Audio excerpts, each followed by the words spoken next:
বিভিন্ন জায়গায় বৃষ্টি হচ্ছে, আর এই ঠান্ডা ঠান্ডা আবহাওয়ায় পিঠা না খেলে চলে।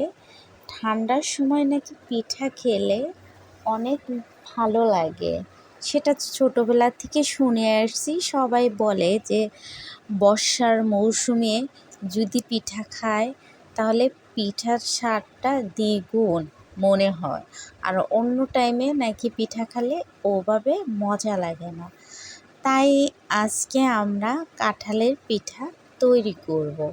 সেই ক্ষেত্রে কাঁঠালটা অনেক নরম করতে হবে। সবগুলো কাঁঠাল একসাথে আমরা বলের ভিতরে নিয়ে অনেকক্ষণ চ্যাটকানোর পরে সেটা ছাঁকনি দিয়ে ছেঁকে তারপর একটু গরম করতেছি, কারণ আমরা একটু বেশি করে করলাম যাতে আমরা নেক্সট টাইমেও খেতে পারবো। এ কারণে এই জাল দিয়ে রাখছি, ঠান্ডা করে ফ্রিজে রেখে দেব।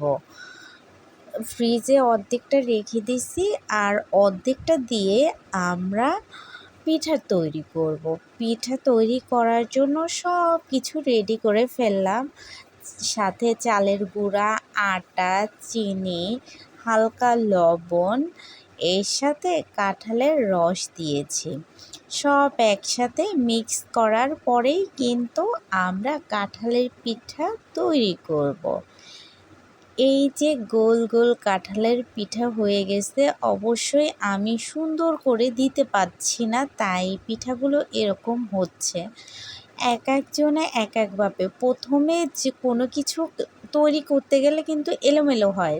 একটা দুইটা পিঠা বানানোর পর কিন্তু পিঠাগুলো ফুলে যায়, ভালো লাগে। আল্লাহ হাফেজ।